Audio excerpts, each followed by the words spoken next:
À l'international, au Niger, la pression monte sur la junte militaire. La CEDEAO a ordonné hier le déploiement immédiat de sa force en attente. Elle peut intervenir dans les plus brefs délais pour restaurer l'ordre constitutionnel, même si la voie diplomatique reste privilégiée. Le point avec Yann Effelé. La CEDEAO choisit la fermeté. Une décision surprise, tant les discours évoquaient une résolution pacifique ces derniers jours. Mais hier soir, les États d'Afrique de l'Ouest annoncent la mobilisation de militaires. Ordre est donné au comité du chef d'état-major de la Défense d'activer immédiatement la force en attente de la CEDEAO avec tous ses éléments pour rétablir l'ordre constitutionnel dans la République du Niger. Je souligne notre engagement continu pour le rétablissement de l'ordre constitutionnel par des moyens pacifiques. Les États vont réunir des forces militaires dans les pays concernés, Côte d'Ivoire, Sénégal et Nigeria. Ni la forme, ni le rôle de ce déploiement n'a été précisé. Mais une chose est sûre, c'est une manière de mettre plus de pression sur une junte militaire jusqu'ici sourde aux appels à la négociation. Juste avant ce sommet crucial, le régime issu du coup d'État a formé un gouvernement. L'ONU s'inquiète à nouveau du sort du président démocratiquement élu, renversé il y a 2 semaines. Le président Mohamed Bazoum et sa famille vivent sans électricité, sans eau, sans nourriture ni médicaments. Une nouvelle fois, le secrétariat général demande sa libération immédiate et inconditionnelle et son rétablissement à la tête de l'État. L'option militaire à présent clairement annoncée. La CEDEAO et les Occidentaux espèrent parvenir à contraindre les putschistes de s'asseoir à la table des négociations. Et pour tenter de décrypter la situation, nous sommes sur ce plateau avec vous, Niagalé Bagayoko. Bonjour. Bonjour. Vous êtes chercheuse en relations internationales et présidente de l'African Security Network. On l'a vu, la CEDEAO a décidé d'agir avec fermeté. On est plutôt surpris parce qu'on parlait plutôt d'une voie diplomatique qui était privilégiée. En réalité, les deux options restent sur la table et paraissent indissociables l'une de l'autre dans la façon dont elles ont été présentées. Moi, il me semble que cette approche est surprenante, en effet, on ne s'y attendait pas, mais assez habile en réalité parce qu'on accuse beaucoup la CEDEAO de faiblesse, de n'avoir pas agi lors de coups d'État non seulement militaires, mais civils aussi, puisqu'il y a eu prolongation du mandat de certains présidents, à commencer par l'un très mobilisé pour lutter contre les coups d'État militaires. Mais en tout cas, il me semble que cette façon de montrer qu'il existe des capacités militaires et d'ordonner leur déploiement rapide est une façon de parler à la fois, bien sûr, à la junte nigérienne, mais aussi aux opinions publiques qui n'accordent plus beaucoup de crédit à cette organisation sous-régionale. Alors, vous l'avez dit, il y a un peu deux voies qui sont maintenant en jeu, la voie diplomatique ou l'intervention militaire. Est-ce que c'est pas un communiqué un peu tiède? Est-ce que ça peut vraiment faire reculer les putschistes? Alors, moi, je ne trouve pas que le communiqué soit tiède. C'est la première fois depuis 2017 que la force en attente de la CEDEAO est mobilisée de manière concrète. Et par ailleurs, la question de savoir si cela peut faire reculer les putschistes, on voit très bien que jusqu'ici, toutes les voies diplomatiques, non pas seulement utilisées par l'organisation, mais également par des émissaires extérieurs, à commencer par ceux des États-Unis, n'ont pas réussi à faire plier la junte. Donc, c'est un moyen par un autre, avec une gradation dans l'utilisation des menaces, à mon avis, qui se veulent plus dissuasives que les précédentes. Et justement, qu'est-ce que ça veut dire, sa force en attente? Est-ce que la CEDEAO a vraiment les moyens d'intervenir, particulièrement le Nigeria?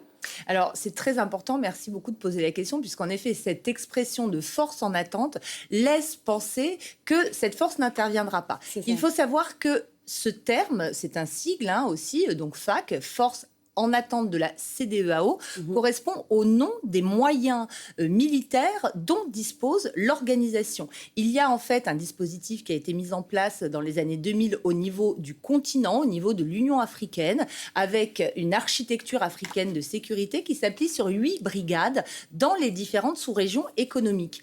Et la brigade Afrique de l'Ouest, c'est cette force en attente de la CEDEAO qui fonctionne sur un principe modulaire avec une mobilisation de contingents en fonction des recommandations du comité des chefs d'état-major selon les spécificités de chaque environnement.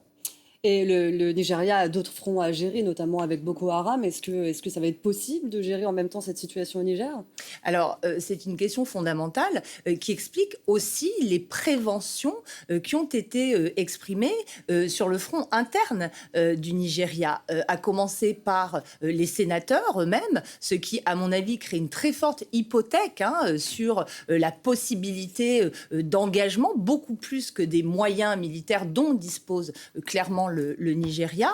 Mais il faut savoir qu'en effet, le front dont vous parlez, donc sur le bassin du lac Tchad, les forces du Nigeria sont engagées aux côtés des forces du Niger dans le cadre d'une force multinationale, s'appelle la force multinationale mixte, et que l'idée selon laquelle ils ne pourront plus combattre sur ce front-là aux côtés de leurs frères d'armes du Niger est aussi très problématique. Est-ce qu'on peut craindre aussi, si une intervention militaire a lieu, un embrasement du Sahel, la montée du djihadisme ? Qu'est-ce qu'il y a à craindre ? Alors, la montée du djihadisme, c'est déjà un fait qui ne cesse de s'aggraver au fil du temps, s'aggraver en s'approfondissant avec un ancrage de plus en plus important de ces groupes djihadistes, mais aussi leur expansion, notamment vers les pays côtiers. Mais à cette situation sur le front de la lutte contre le terrorisme, s'ajoute un risque d'affrontement de nature interétatique, ce qui est tout à fait nouveau. Depuis les années 90, on n'a pas vu, ou même 80, pardon, on n'a pas vu d'affrontement entre armées. Et on pourrait s'acheminer vers ce scénario très inquiétant, notamment parce que le Mali et le Burkina Faso ont fait valoir que toute intervention de la CEDEAO au Niger serait perçue comme une agression contre eux. À savoir s'ils ont vraiment les moyens de s'opposer aux armées de la sous-région, c'est autre chose. Mais en tout cas, c'est une tension qui est clairement très dangereuse pour la stabilité déjà peu atteinte dans cette sous-région.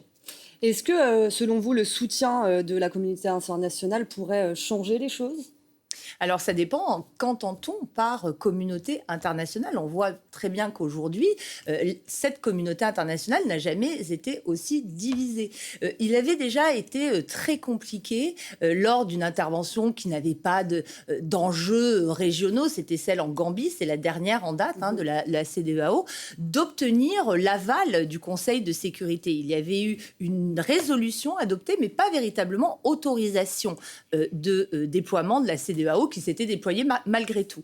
Et aujourd'hui, si une intervention doit être inscrite dans la légalité internationale, l'aval du Conseil de sécurité est indispensable. Donc on voit très bien les difficultés qui pourraient se poser, même si la Russie a très clairement exprimé à plusieurs reprises son soutien au rétablissement dans ses fonctions du président Bazoum. Elle est très proche d'un acteur, notamment de l'Algérie, qui elle aussi demande son retour au pouvoir, mais en s'opposant frontalement à une intervention militaire. Et ça impliquerait également le rôle de l'Union africaine, où l'Algérie et le Nigeria sont traditionnellement en très forte compétition. Donc oui, la communauté internationale peut avoir un rôle, mais est elle-même assez divisée. On le sait, les putschistes détiennent toujours le président Bazoum. La communauté internationale, justement, est inquiète. L'Union européenne annonce la détérioration des conditions de détention du président. Est-ce qu'on doit craindre pour Bazoum face à cette intervention militaire imminente ? Est-ce que les putschistes ne vont pas tenter de jouer le chantage ? Alors, c'est une menace qui est brandie, qu'elle a été explicitement devant un autre acteur majeur de la communauté internationale que je n'ai pas mentionné, qui sont bien entendu les États-Unis. Et il semblerait que le général Barmou, qui a été rencontré par l'émissaire du gouvernement américain, aurait brandi la menace de tuer le président Bazoum. Moi, il me semble que ce serait en fait la fin de leur aventure, parce que s'ils ont aujourd'hui un soutien de l'opinion publique, je pense que toute effusion de sang serait extrêmement mal perçue et pourrait retourner l'opinion. On voit très bien que la très forte popularité des juntes, que ce soit au Mali, que ce soit au Burkina Faso, voire en Guinée, vient du fait qu'il n'y a pas eu effusion de sang, contrairement à ce qui se produit au Sud-Soudan. Au Soudan, pas au Soudan. Merci beaucoup, Niagale Bagayoko. Je rappelle que vous êtes chercheuse en relations internationales et présidente de l'African Security Network. Merci d'avoir été avec nous sur France Info. Merci.